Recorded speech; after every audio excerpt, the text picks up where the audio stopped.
Speaking on the City Breakfast Show on Tuesday, Information Minister Oppong Nkrumah explained that government had to take the immediate action of going to the International Monetary Fund to alleviate the suffering of Ghanaians while the electronic transfer gains momentum. In this regard, he ruled out the suggestion that the levy has failed and should be scrapped following the request for help from the IMF.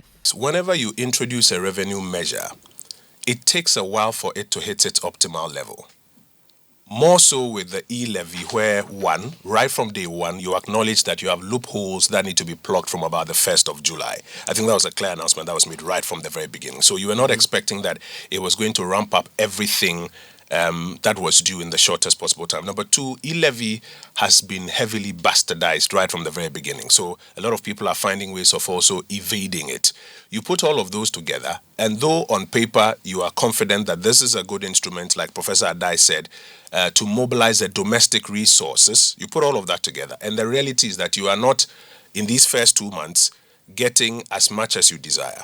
You're going to have to give it room to get to optimal level. You're going to have to plug some of the loopholes which the GRA has started working on so that you can get the full value of what you are looking for. But you cannot wait that until you have that done, you are closing all other windows, because there are pressures and expectations that are building. We have obligations down the line, and we need to prepare for it. Oppong Nkrumah further assured that the government will negotiate to protect the best interests of the public when it meets with the team from the IMF on Wednesday. This comes after claims that some flagship programs and employment to the public sector will be stopped as part of the conditionalities the IMF will table. We are now going into these negotiations. It may not be wise to start drawing the line down that, no, this one will not be affected, that one. But I think we must go into it with the mindset that the administration is minded to, as much as possible, protect what matters to the Ghanaian people. A lot of people are worried that what matters to them, public sector employment,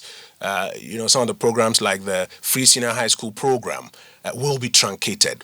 I think if the evidence of the recent past is anything to go by, we are minded to negotiate in a manner that seeks to protect what is in the best interest of the Ghanaian people. The programs that will ensure that people get jobs, people get incomes, they can improve their quality of life. As much as possible, they can get relief from the pressures that Russia, Ukraine, COVID, and the challenges to our domestic program are imposing on us. That is the framework, the mindset with which we are going into these negotiations.